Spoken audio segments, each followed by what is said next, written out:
Hey, what's up everybody? My name is Moss, and in this video, I'm going to introduce you to the OpenTelemetry Transformation Language. First, I'll give you a brief overview of what OTTL is, and then we'll walk through a sample Python application and OpenTelemetry Collector configuration file. Once we understand the sample application and OTel configuration, we'll generate traffic against our application and review the generated traces in Splunk Observability Cloud. OTTL lets you transform, filter, and route telemetry data inside the collector without having to change any application code. And it runs in OTel collector processors like the transform, filter, and routing processors. OTTL provides small, readable statements with where conditions. And it works across various contexts like span, resource, logs, and metrics. Why would you want to use OTTL? It allows you to centralize hygiene and enrichment of telemetry data in the OTel collector and enforces standards across teams. It gives you more control over your telemetry data before exporting it to your observability backend so that you can influence routing, sampling, or PII scrubbing. And you can make changes safer and more deterministic by guarding with where conditions. And in our demonstration that we'll get to in just a minute, we'll show you how to use where conditions along with other features of OTTL. In order to make the same kind of changes without OTTL, you have to touch many services to fix types, names, coordinate redeploys across teams, and you risk configuration drift. Or you have to build and maintain custom processors or sidecars, which adds operational burden. Or you have to depend on backend mapping rules that run after ingestion into your observability platform, which is too late for tail sampling or routing. So with that, let's dive into a demonstration of OTTL. In this demo example, we'll be converting a string into a Boolean so filters and policies evaluate reliably. We'll also generate a new attribute that represents multiple problematic trace outcomes.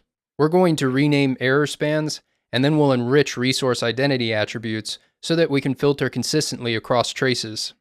Okay, so the first thing that I want to do is quickly review the application code that we have instrumented.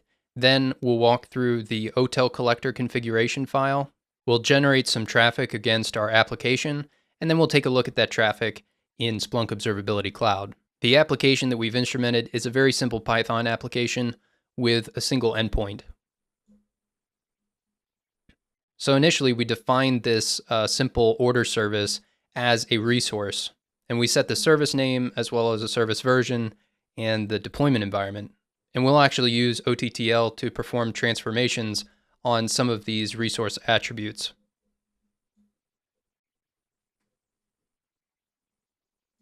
We then set up the tracer, configure the exporter, and add a span processor to the tracer.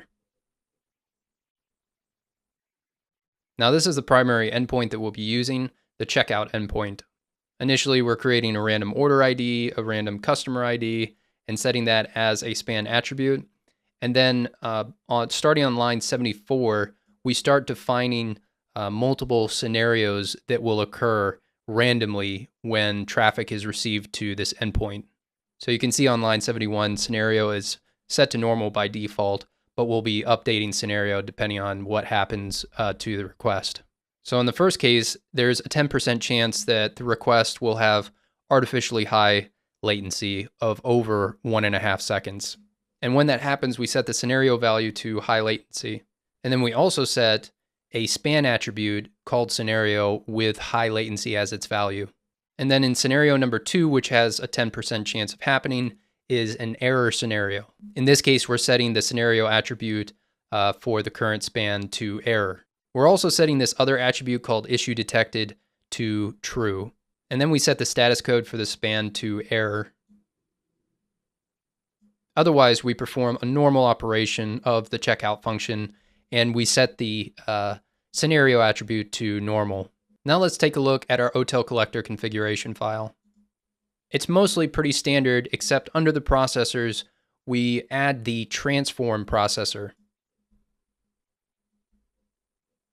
And on line 16, we set error mode to ignore, which basically means if one of these statements fails, it's not going to it's not going to halt operation and it's not going to drop the trace that it was evaluating. Starting on line 18, we're defining the context and setting it to span, meaning that the following statements in that context are going to impact span attributes, right? So we're going to be performing transformations on span level attributes.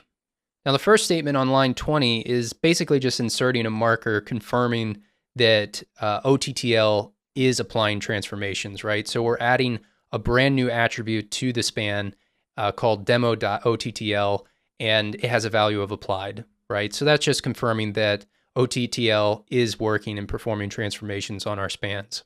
On line 22, we're actually normalizing the data type of the issue detected span attribute. Now, if you notice in the application code, issue detected was set to true, but true was a string. So what we're doing here is we're converting that type, we're normalizing that type to a Boolean.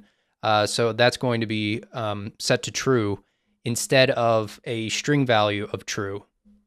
So this statement is constrained by the where clause, which is specifying only set issue detected to the Boolean true, where attributes issue detected is equal to the string true. And then on line 22, we're defining an attribute called scenario group, and that represents a group of attributes that are associated with the unhappy path of a request. So we're setting the value of scenario group to unhappy only where the scenario attributes are equal to either error or high latency. And then in the final statement of the span context, we're actually renaming the span to checkout error where attribute scenario is equal to error. Scrolling down to line 24, we set the context to the resource level, okay? And in this case, we define the resource as the Python application itself, right? So that was defined at the top of the app.py file. And under the statements for that resource, we're setting the service namespace attribute to OTTL intro. And then on line 27, we're actually propagating the values of existing attributes to new attributes. So we're setting the env attribute to the value of the deployment.environment attribute. But then we added a where clause, and that's constraining this statement to only set env to the value of deployment.environment where the deployment.environment value is not null. So that's all of the statements for our transform processor, but remember that if we want this transform processor to be active, we have to add it to a trace pipeline. So if I scroll down to where our pipelines are defined, we can see under the traces Splunk pipeline, we've added that transform OTTL demo processor to the processors of this pipeline. And then we're exporting that to Splunk Observability Cloud. I've already run the load generation script, but I'm going to run it one more time just to get a fresh set of traffic.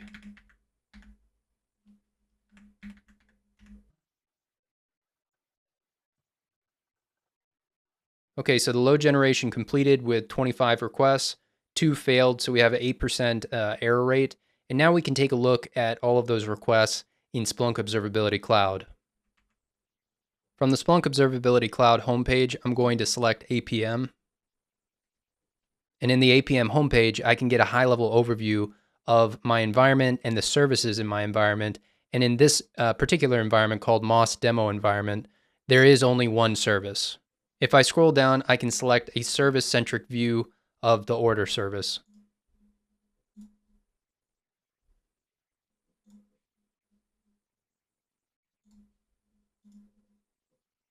I'm going to select the Traces tab. And from here, it gives me a nice filtered list of traces with errors, as well as long duration traces. You'll notice that the name attribute within the span context was updated according to our statement for error traces, right? So it's renamed to get checkout error. I'm going to select that trace.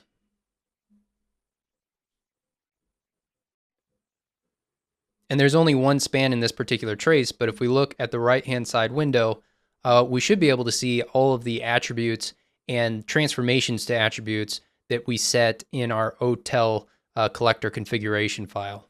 So right at the top, we can see the name within the span context is updated to checkout error.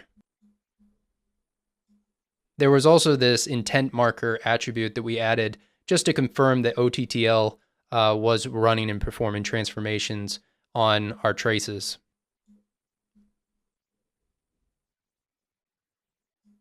The other transformation that we performed was on the issue detected attribute. When that was set to true, we normalized that type from a string to a Boolean value. And from this view, we can't really determine if that statement was processed accurately.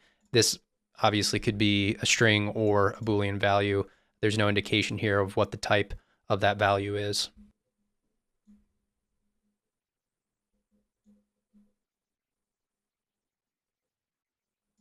However, for the scenario and scenario group attributes, we can make a conclusion that the OTTL statement was applied. Remember that we were defining the scenario group attribute and setting its value to unhappy if the scenario was equal to error or high latency. And then under the process section, we have our resource level attributes and their values. And here, the OTTL statement that was propagating the deployment environment value to the env attribute was correctly applied. And the final resource level attribute that we added was this service.namespace, and we set that to OTTL intro. Even though these tags that we've added are not indexed by Splunk Observability Cloud, we can still filter on them.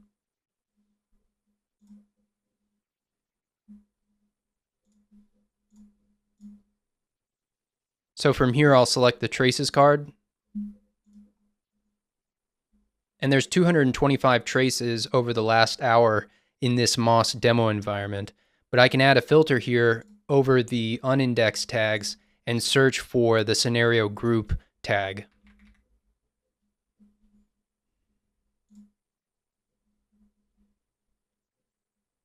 And then we'll filter on the unhappy value.